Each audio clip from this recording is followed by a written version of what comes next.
Uma das definições do dicionário para o termo arrebatamento é estado de profundo êxtase e enlevo espiritual. Para religiosos, sobretudo os evangélicos pentecostais, a palavra está muito atrelada à ideia de fim dos tempos e da volta triunfal de Jesus. No último domingo, 11/2, no Carnaval Baiano, a cantora Baby do Brasil, que também é pastora evangélica e já se autoproclamou popstora, declarou que todos precisam estar atentos porque nós entramos em Apocalipse.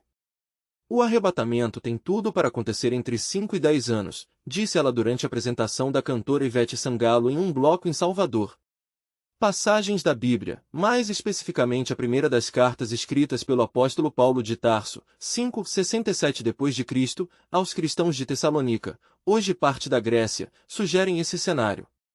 Porque o Senhor em pessoa, ao sinal dado, à voz do arcanjo e ao toque da trombeta de Deus, descerá do céu. Então os mortos estarão primeiro, em seguida nós, os vivos que tivermos ficado, seremos arrebatados com eles sobre as nuvens, ao encontro do Senhor, nos ares, e assim estaremos sempre com o Senhor, diz o trecho. Em outras palavras, o texto bíblico descreve o que acontecerá quando ocorrer a aguardada volta de Jesus pelos cristãos, com a ressurreição dos mortos e o arrebatamento, aos céus, dos vivos.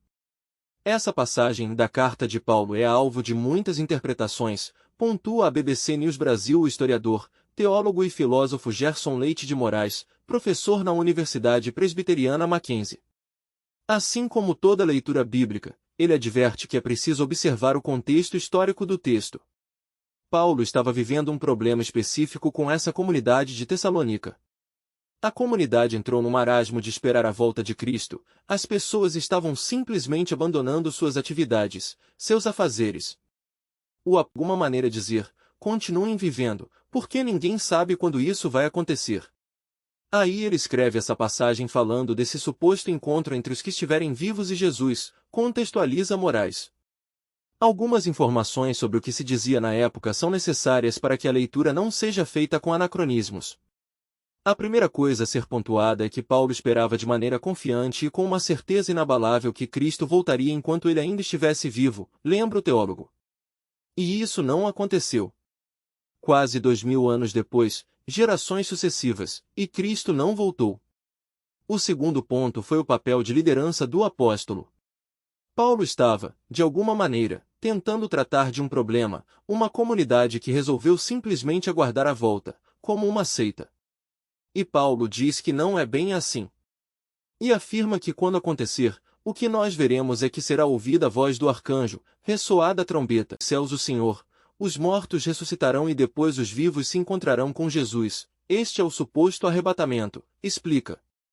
Líder do grupo de estudos do protestantismo e pentecostalismo da Pontifícia Universidade Católica de São Paulo, PUC-SP, onde também é professor, o sociólogo Edson Abumansur afirma que, na carta, Paulo tentava explicar aos cristãos de Tessalônica o que iria acontecer no final dos tempos. A igreja dessa cidade estava muito preocupada com o que viria depois. E Paulo tentou esclarecer. Interessante é que outras cidades da época onde havia igrejas cristãs, onde o cristianismo estava começando, não tinham o mesmo problema, as mesmas preocupações, atenta Abumansur.